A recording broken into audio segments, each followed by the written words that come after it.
Hello दोस्तों, welcome to our channel. तो बहुत ज़्यादा खुशी की बात है, इस वीडियो में मैं आप लोगों को बताऊंगा कि ये टेस्ट आपके लिए क्यों कराया जा रहा है, कैसी क्या चीज़ें हैं। इसके अलावा आज जो टारगेट है उनसे घबराना नहीं है, बहुत इंपॉर्टेंट टारगेट्स हैं।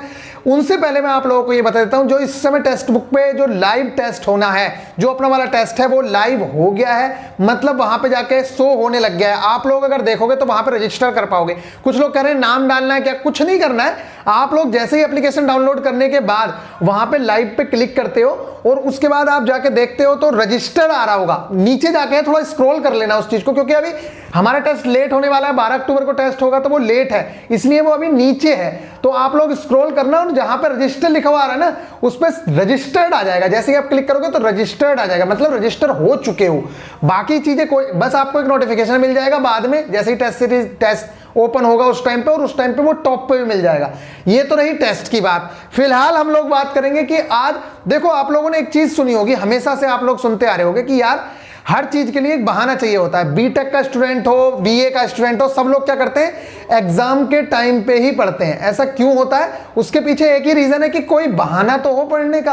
अब आप लोग ग्रुप डी के लिए मतलब मन मार रहे हो कि यार एग्जाम हो नहीं रहा, पढ़े ना पढ़े, तो एक बहाना होना चाहिए पढ़ने के लिए। और वही बहाना ये आपके सामने है, जिसको आप लक्ष्य बना के बहुत अच्छे से 12 अक्टूबर तक बहुत सारे टारगेट कंप्लीट कर सकते हो। लेकिन अब अभी भी आप मान लो आपने 12 अक्टूबर को टारगेट मान के थोड़ा बहुत पढ़ा, जैसे हर कोई बंदा पढ़ता है एग्जाम के टाइम पे। मेरा एक ही फंडा है, मैं आज भी कह रहा हूं, जिस तरह से आप अपने एक्चुअल एग्जाम के लिए पढ़ते हो, अगर आप ऐसे 6 महीने पढ़ लो तो आपका सिलेक्शन कोई भी नहीं रोक सकता है। ये बात लिख लो, कोई कितना भी बेकार वाला कहना, वो भी एग्जाम के टाइम पे बहुत अच्छे से पढ़ता है, बहुत अच्छे से। तो अगर वो, क्योंकि एग्जाम के टाइम पे जो पढ़ता है वो अपनी फुल इफिशियंसी के साथ, जितने उसके अंदर गट्स हैं वो अपने सारे गट्स लगा देता है एग्जाम क्वालिफाई करने के लिए। तो मैं कहता हूं अगर कोई बच्चा रोज ऐसे पढ़ ले 6 महीने, तो वो अपनी जॉब ले सकता है। ये वनडे एग्जाम में तो बड़े आराम से जॉब ले सकता है, कोई दिक्कत वाली बात नहीं है। लेकिन आप लोगों को पता है पढ़ता कौन है? जब आप एग्जाम देने जाते हो तब 3 दिन पहले से पढ़ते हो, उसके 3 दिन बाद तक जोश बना रहता है कि यार ऐसे ही पढ़ूंगा, और बस फिर हो गया शांत। इसीलिए आप लोगों को पता होना चाहिए क्यों बोर्ड की परीक्षाएं कराई जाती, बोर्ड से पहले क्यों प्री बोर्ड होता है, क्यों टेस्ट होते हैं। इसीलिए होते हैं कि आप एक बहाने से पढ़ सको। तो इसलिए आप लोगों से मैं रिक्वेस्ट कर रहा हूं कि इस टेस्ट को खाली फालतू मत लो, सबके साथ मुकाबला है। और मैंने आप लोगों को बताया इस टेस्ट के बेस पे बहुत सारी चीजें होने वाली हैं। कभी आप मजे में ले रहे हो, बाद में लोग पछताएंगे, फिर मेरे सामने रोएंगे कि भैया हम तो ऐसे और वैसे, हमें तो ले लो ले लो। इसीलिए मैं कह रहा हूं इस टेस्ट को मजाक मत लो, मजाक मत लो, ठीक है। बाकी चीजें मैंने हिंट्स आपको दे दिए, क्या होना है क्या नहीं होना है। मेरिट के बेस पे किसी को प्राइज नहीं मिलेगा, इस चीज का आप ध्यान रख लो। नकल नहीं करनी है, नकल अगर किसी ने भी करी तो फिर कोई फायदा नहीं है। आप अपने दिल और जान से पूरा टेस्ट अटेम्प्ट करोगे। मैं चाहता हूं आप लोगों की रियलिटी देखना। इस टेस्ट से जैसे ही मुझे रियलिटी पता चलेगी, फिर आगे के लिए मैं उसी हिसाब से आपके स्ट्रेटेजी बनाऊंगा कि आपको कहां पे कमियां हैं, कहां पे क्या है, और आगे किस तरह से आप लोगों को गाइड करना है, जिससे कि आप सिलेक्शन तक पहुंच पाओ। आज मुझे बहुत ज्यादा खुशी हुई, एक 38 नंबर वाला छात्र 67 मार्क्स लेके आया है। 38 नंबर वाला मार्क्स, मतलब उसके 38 नंबर आ रहे थे, आज वो 67 मार्क्स लेकर आया। मेरे लिए बहुत ज्यादा खुशी की बात है, क्योंकि जो बंदा 60-65 पहले से ला रहा था, 55 ला रहा था, उसका तो सिलेक्शन होना ही था। 55 वाले का वैसे इधर उधर जाओगे तो कहीं सिलेक्शन नहीं होना। ये सिर्फ वीआईपी गुरुजी बोलते हैं कि हाँ भाई हम लोग वहां पे सिलेक्शन करवा देंगे, और ऐसा हम बहुत सारे बच्चों का करवा भी चुके हैं जो 70 प्लस चले गए। उनका सिलेक्शन तो लगभग श्योर ही है, जो 70 प्लस चले गए, 80 तक भी चले गए।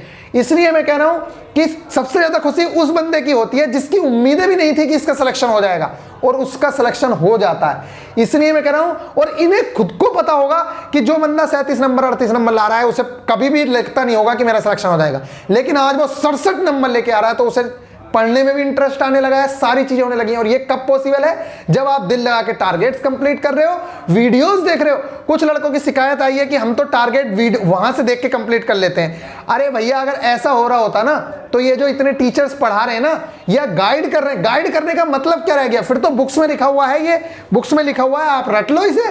क्यों नहीं रट पा रहे?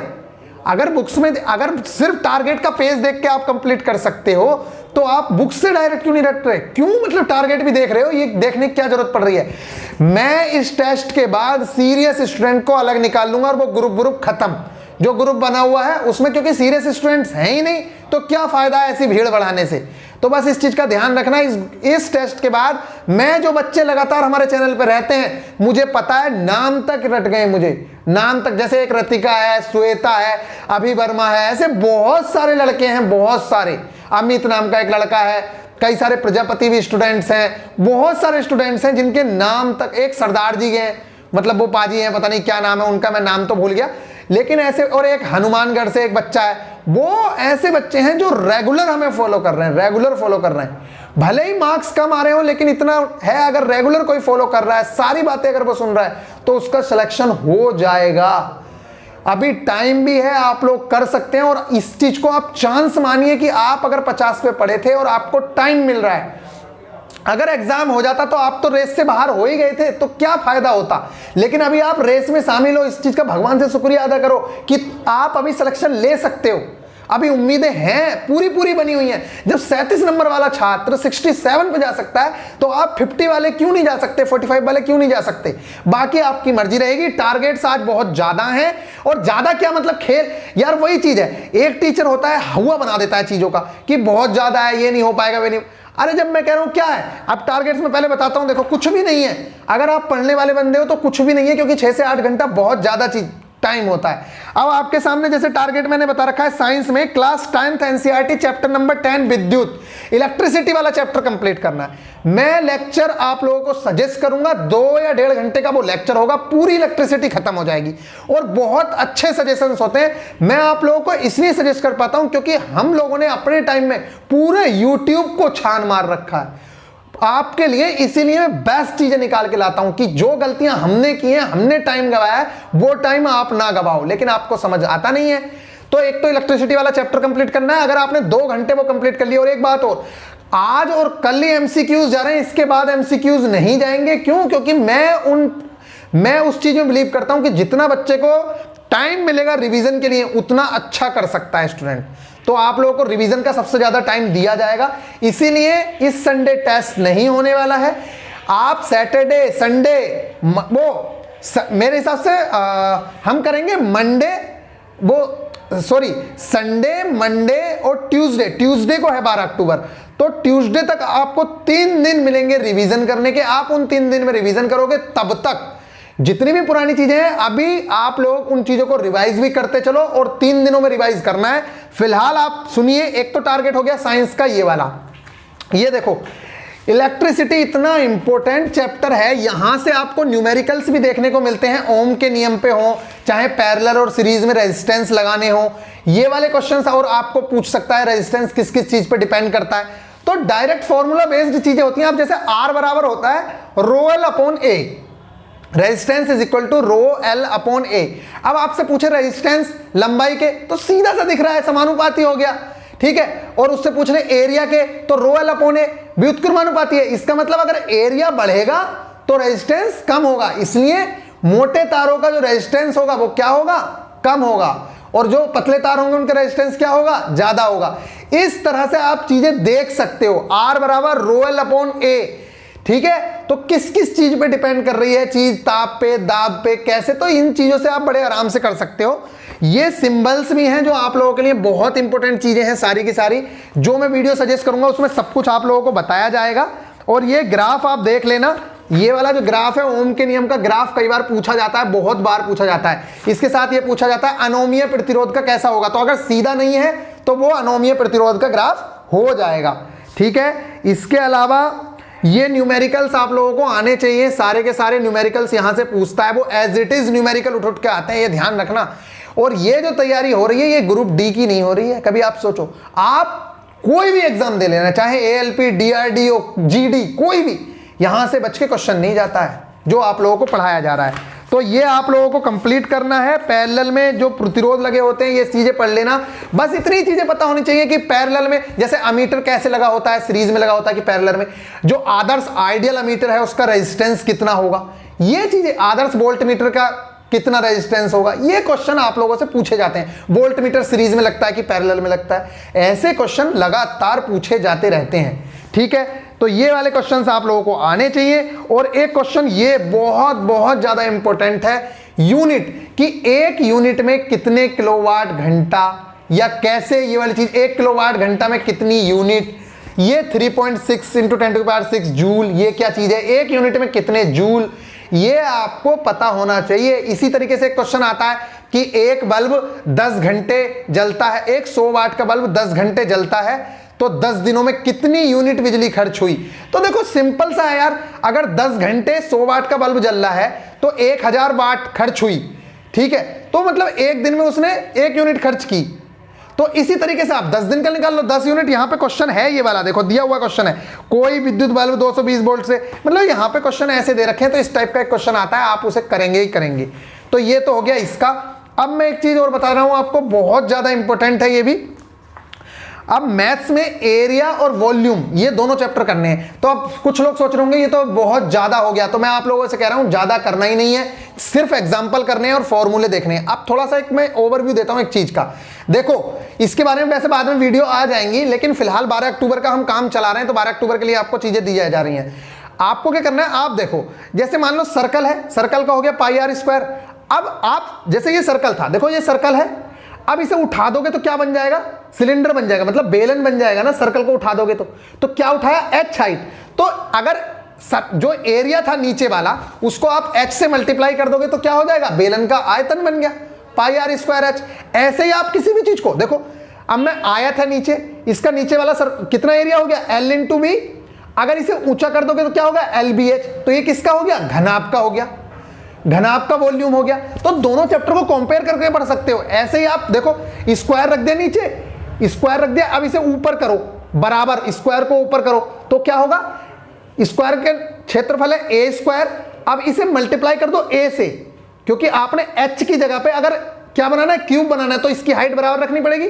तो a² मल्टीप्लाई बाय a क्या हो जाएगा, a की क्यूब बन गया। तो इसी तरीके से दोनों चीजें एक दूसरे से पूरी लिंक रखती हैं। आप फॉर्मूलेज ऐसे बना सकते हो, चाहे प्रिज्म का फॉर्मूला बनाना है। अब मान लो तुमसे पूछ ले कोई कि प्रिज्म का फॉर्मूला बना लो, तो प्रिज्म भी कई तरीके के होते हैं, जैसे त्रिकोणीय प्रिज्म होता है, चतुर्कोणीय होता है। तो क्या करना है, प्रिज्म का नीचे एरिया लगाओ, 1/2 आधार गुणा ऊंचाई, और इस चीज को उठा दो ऊपर, हाइट को। जैसे भी करना है, बड़े आराम से आप इन चीजों को कर सकते हो, बहुत सिंपल है। अगर कोई चीज प्रॉब्लम आएगी बाद में मैं समझाऊंगा अभी इस चीज को। तो ये वाले टारगेट आपको कंप्लीट करने हैं। इसके अलावा जुलाई और अगस्त करना है पुराने वाले बच्चों को, क्योंकि उनका बाकी पीछे के कंप्लीट हो चुके हैं। जुलाई और अगस्त के इंपॉर्टेंट डेज बता रहा हूं। और आप लोगों को करना है मार्च और अप्रैल, जो न्यू स्टूडेंट हैं उन लोगों को करना है मार्च और अप्रैल। और आप लोगों से बता रहा हूं, आप लोग बिल्कुल टेंशन फ्री रहो, आप लोगों का सारा टारगेट 12 अक्टूबर के बाद बड़े आराम से कंप्लीट हो जाएगा। लेकिन 12 अक्टूबर तक जितनी चीजें कवर हो रही हैं उतनी चीजों को कवर कराया जा रहा है। मतलब आप लोग साथ में आ गए हो तो आप लोगों का साथ नहीं छोड़ा जाएगा। इसलिए आप लोग पूरी तरीके से बने रहो, टेंशन फ्री रहो। अगर इतने ज्यादा सिलेबस नहीं है, बस ये है कि कोई टीचर कैसे बता देता है, कोई टीचर कैसे बता देता है। आप कोई कहेगा कि भैया हमारे यहाँ तो टाइम एंड वर्क 4 दिन तक चलता है, तो 4 दिन तक करोगे क्या? सारी चीजें होती हैं टाइम के अकॉर्डिंग। अगर हमारे पास टाइम कम है तो हम उसी हिसाब से करेंगे, अगर हमारे पास टाइम ज्यादा है तो हम ज्यादा के हिसाब से करेंगे। पहले हमारे पास टाइम था तो हम लोग क्या कर रहे थे, एक चैप्टर को 2-2 दिन में कर रहे थे। अभी हमारे पास टाइम नहीं है तो हम 2 चैप्टर भी एक दिन में निपटा सकते हैं। तो सारी चीजें टाइम के अकॉर्डिंग होती हैं। अभी एग्जाम की डेट आ गई ना, तो फिर हमारा सारा का सारा नजरिया चेंज हो जाएगा, फिर हम अपने अलग तरीके से करेंगे। इसलिए टेंशन फ्री रहो, जितना बताया जा रहा है आप उतना करो। बहुत हद तक आप लोगों को रिजल्ट देखने को मिलेंगे। बस आपको रिजल्ट से सारी चीजों का अंदाजा लगाना है कि क्या इंप्रूवमेंट हो रहा है, क्या इंपोर्टेंट नहीं हो रहा है। इंपोर्टेंट नियुक्तियां करनी है आप लोगों को, इंपोर्टेंट नियुक्तियां करनी है। इंपोर्टेंट नियुक्तियां मैं दिखा दूंगा अभी, आप लोग वो करेंगे। उसके अलावा इन्वायरमेंट के इंपोर्टेंट कुछ क्वेश्चंस हैं, वो कवर करने हैं। इन्वायरमेंट वाले क्वेश्चंस जो मैं अभी दिखा दूंगा यहाँ पे, और ये है कुछ यूनिट्स, ये कवर करनी है। मैं सारा का सारा कंटेंट आप लोगों को प्रोवाइड करवा दूंगा, तो इस चीज की टेंशन फ्री रहो।